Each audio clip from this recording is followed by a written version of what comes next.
Bienvenue sur Africa 24 dans cette nouvelle édition du Morning News. Voici les titres. Les Camerounais attendus aux urnes le 9 février pour élire leur nouveau député. La nouvelle Chambre aura la lourde mission de conduire notamment la mise en œuvre de la loi sur la décentralisation. La levée de l'immunité parlementaire en Côte d'Ivoire, fustigée par l'opposition, une mesure parlementaire qui vise Guillaume Soro, mais également 5 autres députés issus de sa mouvance, poursuivis notamment pour tentative d'atteinte à l'autorité de l'État et en détention depuis le 23 décembre. Pour l'exercice budgétaire au titre de l'année 2020, le Sénégal annonce un budget programme à un moment qualifié de crucial pour les finances publiques. Analyse à suivre dans ce journal. Gros plan sur le projet portant sur la décentralisation du Cameroun. Une loi a été promulguée fin décembre. Elle consacre entre autres l'une des résolutions phares du grand dialogue national, à savoir le statut spécial aux régions anglophones du Nord-Ouest et du Sud-Ouest, et apporte également d'importants changements au niveau de l'administration des grandes villes. Corinne Kamzefem. Le 24 décembre 2019, le président camerounais Paul Biya a promulgué une nouvelle loi qui, de manière générale, accélère le processus de décentralisation avec un statut spécial accordé aux 2 régions anglophones. Elle consacre aussi le transfert de 15% des recettes de l'État aux collectivités territoriales décentralisées, la création de conseils régionaux, la suppression du poste de délégué du gouvernement et une règle d'autochtonie à prendre en compte pour l'élection des maires des grandes villes. Promulguée à quelques semaines de la tenue des élections municipales et législatives du 9 février 2020, cette loi implique de nouveaux enjeux de part et d'autre. Avant, vous aviez 14 communautés urbaines et les délégués du gouvernement étaient nommés par décret présidentiel. Maintenant, ils seront élus par l'ensemble des conseillers municipaux. Ces villes-là, notamment les villes à communauté urbaine, telles que Konsamba, Edea, Douala, Yaoundé, etc., la bataille sera beaucoup plus importante parce qu'au-delà des mairies prises individuellement, il s'agit de conquérir, ou bien pour les partis d'opposition de conquérir, et pour le parti au pouvoir de conserver ces super mairies des villes-là. Et c'est des gros enjeux financiers. Quand on prenait Yaoundé, le budget tourne autour d'une 40aine de milliards et parfois dépasser la 60aine. Malgré quelques pesanteurs, notamment la capacité dont dispose le chef de l'État et les préfets de dissoudre respectivement les conseils régionaux et municipaux, cette loi présente de l'avis des acteurs politiques une grande avancée qui devait susciter un réel engouement autour du double scrutin prochain. De l'engouement, non seulement, et on a pu l'observer, pour être candidat ou élu, mais également auprès des électeurs. Parce qu'il y a quand même des avancées, on ne peut pas le nier. Théoriquement, il y a des avancées. On parle quand même maintenant de la suppression du contrôle d'opportunité de l'administration pour aller vers le contrôle de régularité tout simplement. Ça aussi, c'est une avancée. C'est pour cela que moi, je n'ai eu de cesse de dire aux populations de participer massivement aux élections législatives qui s'en viennent, parce que ce sont des lois et il y a un seul endroit où on défait les lois. C'est une loi qui a été votée, il faut la défaire parce qu'elle présente des insuffisances. Et bien, le lieu par excellence où cela se fait, c'est à l'Assemblée nationale. La loi sur la décentralisation du 24 décembre découle du grand dialogue national. Elle apporte des réponses concrètes aux désirs d'autonomie mis en évidence dans le cadre de la crise anglophone. Le double scrutin du 9 février devrait ainsi favoriser la mise en œuvre de la dite loi et permettre une redistribution des cartes pour une meilleure gestion des communautés territoriales décentralisées. Isabelle Dos Santos est formellement accusée de fraude, de détournement de fonds et de blanchiment d'argent, a indiqué ce 22 janvier le procureur général d'Angola. La justice angolaise décide donc officiellement de poursuivre la fille de l'ancien président José Eduardo Dos Santos dans le cadre d'une enquête lancée en 2018 sur sa gestion lorsqu'elle était à la tête de la Sonangol, la compagnie pétrolière nationale. La justice s'intéresse au transfert suspect de 38 millions de dollars. Isabelle Dos Santos a été à la tête du groupe pétrolier durant 18 mois à partir de juin 2016. Elle a aussi dirigé plusieurs autres sociétés publiques angolaises dans les secteurs des mines et de la téléphonie. L'opposition ivoirienne dénonce une procédure illégale. Il s'agit de la levée de l'immunité de Guillaume Soro, l'ex-président de l'Assemblée nationale ivoirienne, et de 5 autres députés accusés d'atteinte à l'autorité de l'État. 3 groupes parlementaires, PDCI, Vox Populi et Rassemblement, exigent la suspension des poursuites contre leurs collègues. Amenedji.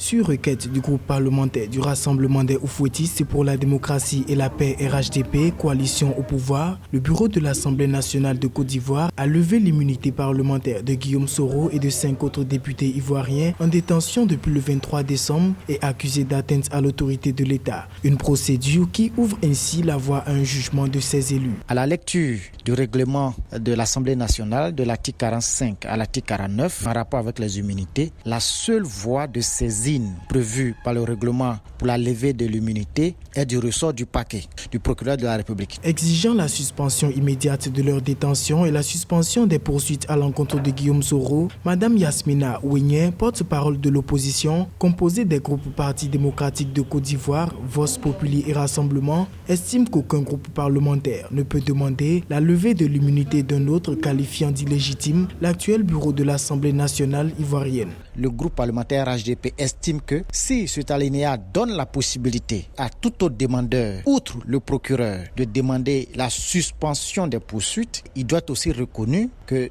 ce demandeur peut également demander la levée de l'immunité parlementaire de n'importe quel député. Ce qu'ils ont fait, donc, parallèle des formes, ils estiment. Pour rappel, la justice ivoirienne a lancé contre Guillaume Soro, ex-premier ministre et ancien président de l'Assemblée nationale, un mandat d'arrêt international pour atteinte à l'autorité de l'État, recel, détournement des deniers publics et blanchiment de capitaux depuis son retour avorté en Côte d'Ivoire à quelques mois du scrutin présidentiel d'octobre 2020. Au Sénégal, le gouvernement se félicite de ce qu'il qualifie de bonne santé économique et financière au terme de l'année 2019. Une stabilité qui devrait se poursuivre grâce, notamment, avancent les autorités, à la mise en place dans le cadre de l'exercice budgétaire 2020 d'un budget programme, un dispositif présenté comme capital dans la gestion des finances publiques. Amenedji. Le Sénégal s'apprête à vivre un moment crucial, celui d'un changement de paradigme dans la gestion des finances publiques. Ces dernières se déclinent à travers de réformes majeures, à savoir la budgétisation par programme et la déconcentration de l'ordonnancement. Ces dispositions permettront de transformer les modalités de gestion des deniers publics en faisant de la performance la cible de l'action de l'État. C'est au niveau des instances régionales qu'on a défini une nouvelle méthode de gestion budgétaire. Cette nouvelle disposition permet désormais à chaque ministre de gérer son budget. C'est une forme d'autonomisation qui permettra donc au suivi budgétaire de chaque ministère. Le budget arrêté pour l'année 2020 est de 4 223 milliards de francs CFA. Les ressources sont désormais affectées à des services et des projets. Les crédits de chaque ministère sont quant à eux affectés dans des programmes représentatifs d'une politique publique. Beaucoup plus le ministère du budget qui fera le travail en amont. C'est vrai qu'avec un rapport avec le ministère des Finances, le budget, avant d'être voté, est étudié. Parce que c'est quand même le ministère des Finances qui détient les clés des possibilités financières. En amont, oui, un travail sera fait pour le dispatching de ces ressources-là. Mais une fois ceci fait, l'autonomisation doit être réelle. Au Sénégal, le projet de la loi des finances de 2020 comprend 10 dotations et 122 programmes budgétaires, dont 7 pour les comptes spéciaux du Trésor. Ces programmes sont répartis en 366 actions qui couvrent la totalité des ambitions du plan Sénégal émergent. L'UNICEF exhorte les autorités du Soudan du Sud à œuvrer davantage pour relancer l'éducation dans ce pays où le taux d'alphabétisation est le plus bas au monde. Le système éducatif a en effet été anéanti par plusieurs années de guerre civile quasi ininterrompue. Corinne Kamsefem. En 2019, l'État du Soudan du Sud n'a dédié que 5,6% de son budget national au financement de l'éducation, soit le taux le plus faible en Afrique de l'Est. Pourtant, la norme internationale prescrit une part de 20%. Dans son rapport annuel, l'UNICEF, le Fonds des Nations Unies pour l'enfance, recommande à ce pays d'investir davantage dans l'éducation des enfants, surtout que 2,2 millions d'entre eux n'ont pas accès à une éducation de qualité. La pauvreté, la discrimination due au sexe, au handicap à l'origine ethnique ou à la langue d'enseignement, à l'éloignement physique des écoles et à la médiocrité des infrastructures sont parmi les obstacles qui continuent d'empêcher les enfants les plus pauvres d'accéder à une éducation de qualité. Le conflit qui a éclaté en 2013 a contraint plusieurs enfants à délaisser l'école alors que plusieurs établissements ont été transformés en camps militaires. En 2018, l'UNICEF estimait à 19 000 le nombre d'enfants enrôlés dans les groupes armés. Avec quasiment 7 années de conflit interne, les effets de la guerre sont tout à fait incommensurables. Donc, évidemment que si le Soudan veut vraiment se booster sa croissance économique, il va falloir organiser très prochainement une table ronde des bailleurs de fonds, notamment sur le secteur de l'éducation. Je précise bien que le secteur de l'éducation au Soudan a été longtemps géré par les missions évangéliques américaines, qui étaient quasiment à la base de la sécession avec le Soudan. À côté de la libération, la démobilisation et la réinsertion des enfants soldats du Soudan du Sud, l'UNICEF insiste sur une offre éducative de qualité alors que les pourparlers sont en cours pour un retour définitif de la paix dans ce pays. Et dans l'actualité également, le bilan du secteur aurifère ivoirien au terme de l'année 2019. Le secteur a enregistré une production record de plus de 32 tonnes contre 24 tonnes en 2018, soit donc une hausse de près de 35%. Aïssa Toubari, Ange Bijou Nomenyo. Longtemps inexploitée, la filière aurifère en Côte d'Ivoire est aujourd'hui au centre des intérêts. La production d'or du pays est passée à 32,478 tonnes à fin décembre 2019 contre 24,06 tonnes en 2018, soit une hausse d'environ 35%. En 2017, la Côte d'Ivoire a engrangé 56,4 milliards de francs CFA de recettes fiscales pour une production de 25 tonnes. En 2020, nous allons poursuivre le développement du secteur minier, notamment avec l'ouverture de nouveaux sites d'apprentissage de l'artisanat minier dans le cadre du projet Chantier École et l'accélération de la délivrance des autorisations d'exploitation minière artisanale et semi-industrielle. 582,3 milliards de francs CFA, c'est le chiffre d'affaires réalisé par les sociétés minières en Côte d'Ivoire en 2018 contre 539 milliards de francs CFA en 2017. Toutefois, l'activité minière ne représente pas plus de 5% du produit intérieur brut selon les données officielles. Alors c'est une grosse embellie. Alors plusieurs raisons sont effectivement à mettre en ligne de compte, c'est-à-dire que le gouvernement a pris la mesure de l'évolution du secteur, l'adapter aux exigences d'attractivité. La gouvernance dans le secteur a été améliorée, elle est passée de 7 tonnes à 24 tonnes de 2009 à début 2019. Les perspectives demeurent bonnes pour la filière aurifère, notamment avec l'entrée en production du programme d'extension de la mine d'or d'Iti, située à l'ouest du pays en 2018, et celle de la mine d'or de Yaouré près de Yamoussoukro. La production d'or en cette année 2020 devrait être d'environ 30 tonnes. Le sculpteur Jean-Servé Saumian et l'artiste plasticienne Anna Zulma poursuivent leur collaboration avec une nouvelle exposition à Dakar appelée Babi Topi entre deux, un travail qui à travers des narrations visuelles questionne un certain nombre de concepts. Reportage de notre correspondant au Sénégal, El Hadjon Ndiaye. Babi Topi entre deux est né d'une collaboration entre deux artistes qui a amené le fruit de cette interprétation.